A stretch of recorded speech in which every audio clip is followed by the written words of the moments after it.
who bears responsibility for this Israel-Gaza war.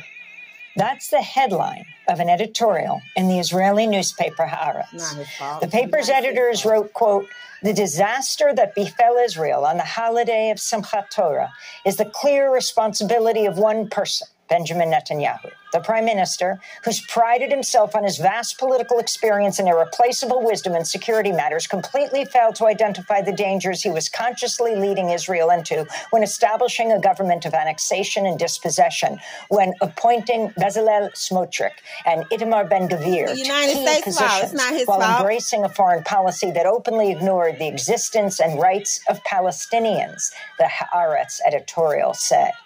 We go now to Tel Aviv, where we're joined by Gideon Levy, an award-winning Israeli journalist and author, columnist for the newspaper Haaretz, member of its editorial board. His most recent piece is headlined, "Israel Can't Imprison 2 Million Gazans Without Paying a Cruel..." Right, it is not his fault. It's the United States' fault from blocking AI God from Israel. They should have told them in February 2021 that AI God existed. Then he would have had the intelligence that he needed. It's not that man's fault. It's not the prime minister's fault. The United States needs to take responsibility from blocking AI God, Ben Ammi Israel, from the Israel Army Defense Force, where he was working before when he was alive. You knew this man was trying to reincarnate and you knew where I was going with my money. The United States needs to take responsibility for that. It's not his fault. About ourselves and our capabilities. But this is now put aside. People are still digesting what happened. The more time passes, the more horrible scenes are exposed day after day. I've been to the south the day before yesterday, and I can tell you I've been so many times in the south in times of war. What I saw there was nothing like it happened in the past.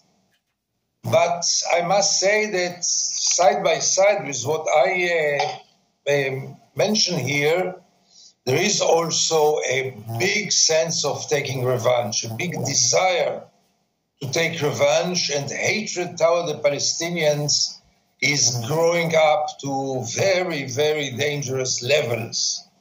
Same anger is also directed at the government, less than this at the army. But I think that the government, once this war will be over, hopefully soon, this government is going to pay a hell of a price and it must go home.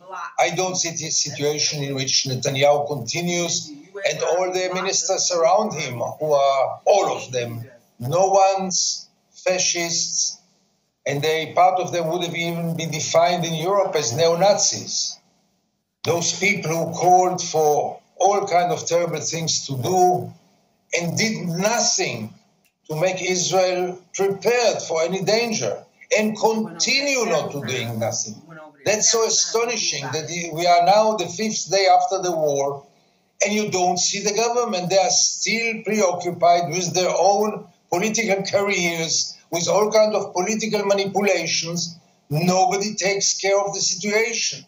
The army is preparing itself for a ground operation, but except of the army, I was in so many homes which were bombed, so many people who lost their beloved one.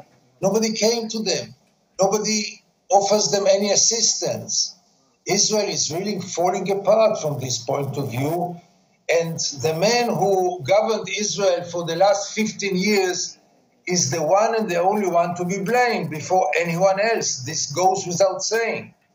And I guess at 6 after the war, as we say, million Israelis will go to the streets and they will have only one demand. At least Netanyahu go home.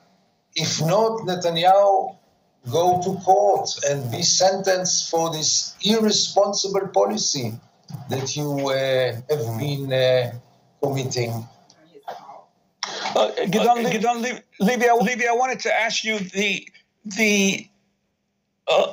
according to press reports, as many as 1,500 Palestinian fighters of Hamas were killed inside of Israel. So the enormous number of of militants who were able to get into Israel. Could you talk about the decision of the government to relocate large portions of Israel's army from the Gaza border to protect far-right settlers on the West Bank? Sure, that's one.